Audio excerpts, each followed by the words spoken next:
তো আমার স্নান করা হয়ে গেছে, আমি চলে এসেছি রান্নাঘরে। এবার করব মাছটা। তো কিভাবে করি চলো তোমাদের সাথে শেয়ার করি। আর আমি অলরেডি মাছ ধুয়ে নিয়েছি, ধুয়ে আমি এরকম ঝুড়িতে রেখে দিয়েছি। এটা এখন নুন হলুদ মেখে তারপরে ভালো করে ভাজা করব, দেন তরকারি করব। কড়াইটা বসিয়ে দিয়েছি, কড়াইটা ভালোভাবে গরম হোক। তার মধ্যে আমি মাছে নুন আর হলুদ দিয়ে ভালো করে মেখে নিই। মধ্যে দিয়ে দেবো নুন, দেবো হলুদ, ভালো করে মাখিয়ে নেব যাতে নুন আর হলুদটা ভালোভাবে মেখে যায়।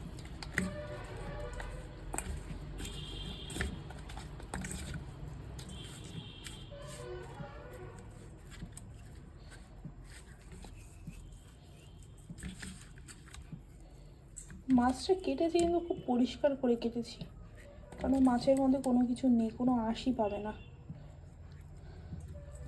হ্যাঁ, নিজে করলে একটু কষ্ট হলেও নিজে করলে পুরো মন মতো কাটা রান্না সব কিছু হয়, তাতে কোনো রকম কোনো কিন্তু কেন কোশ্চেন না থাকে। তো ভালো করে মাখা হয়ে গেছে, তো এটা রেখে দিই। আর অন্যদিকে কড়াইটা গরম হোক, ততক্ষণে আমি হাতটা ধুয়ে নিই। মাছে হলুদ নুন দিয়ে ভালো করে মাখা হয়ে গেছে। এখন কড়াইতে তেল দিয়ে দেন ভালো করে তেলটা গরম করে এক এক করে মাছগুলো ভালো করে ভেজে নেব। এটা ভালোই গরম হয়ে গেছে, এখন দিয়ে দেবো এর মধ্যে তেল। যেহেতু মাছ ভাজো তো একটু বেশি করেই তেল দিলাম। কড়াইতে তেল দেওয়া হয়ে গেছে, তেলটা গরম হলে এবার এক এক করে মাছগুলো ছেড়ে দেবো। হয়ে গেছে, এখন ছেড়ে দেবো মাছ।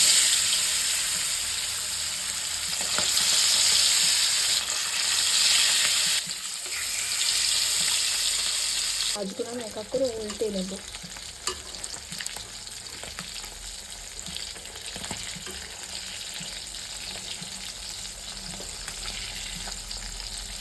সোনা মাছটা উল্টাচ্ছে না, ও বাবা একটু লেগেও গেছে, মানে লেগে গেছে। তেলটা কিন্তু ভালো করে গরম করেছি। মানে প্রথম একদিন যেদিন মাছ পড়েছিলাম সেদিনটা তো পুরোই লেগে গেছিলো, আজকে তো একটু জল জ্যান্ত আছে।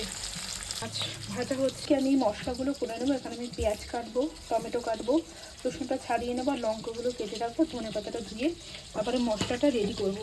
ভাজা কমপ্লিট। এই একই তেলের মধ্যে দিয়ে দেবো ফোড়ন।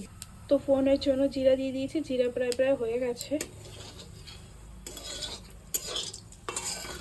একটু কালচে কালার হলে তারপরে ওর মধ্যে দিয়ে দেবো পেঁয়াজ কুচি।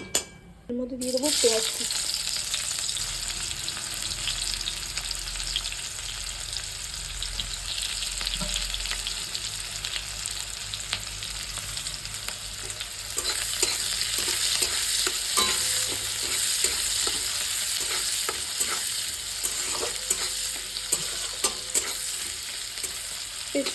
তো পেঁয়াজটা একটু কালারটা ছেড়ে দেবো। আদা বাটা,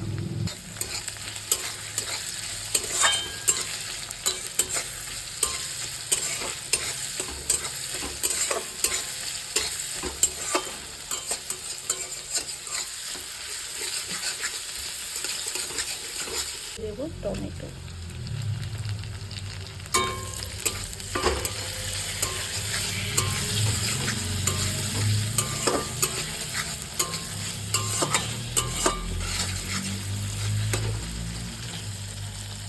দেবো আলু,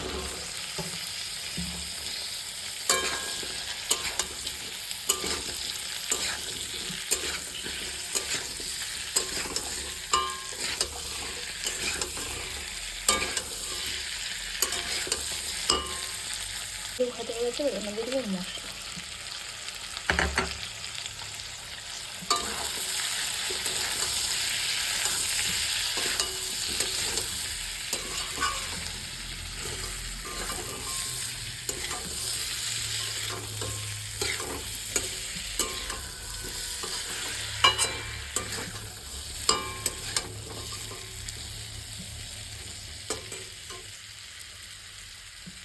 মধ্যে মশলাটা দিয়ে ততক্ষণ না কষাবো যতক্ষণ না এর মধ্যে দিয়ে তেল ছাড়ে।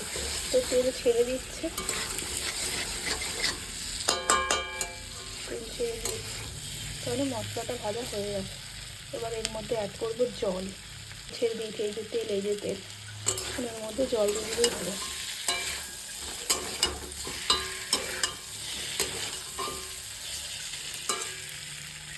এবার দিয়ে দেবো আমাদের জল।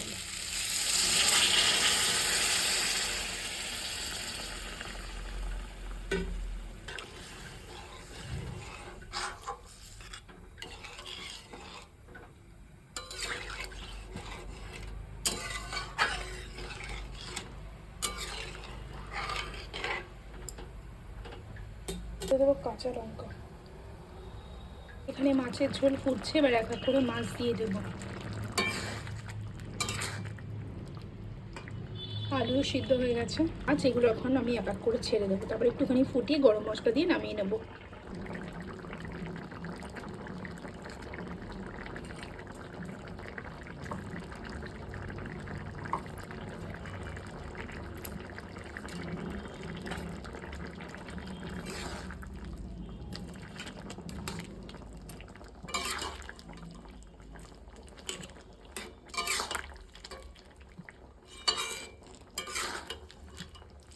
দুজনের জন্য মাছের তরকারি ইনাফ।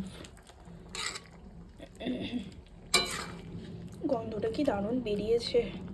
এর মধ্যে হালকা গরম মশলা দেন একটু ফুটিয়ে ফুটলে নামিয়ে নেবো। দিয়ে দিয়েছি, ফুটে উঠছে। এবার এর মধ্যে দিয়ে দেবো ধনে পাতা, যেটা আমি স্পেশালি মাছের জন্য আজকে এনেছি।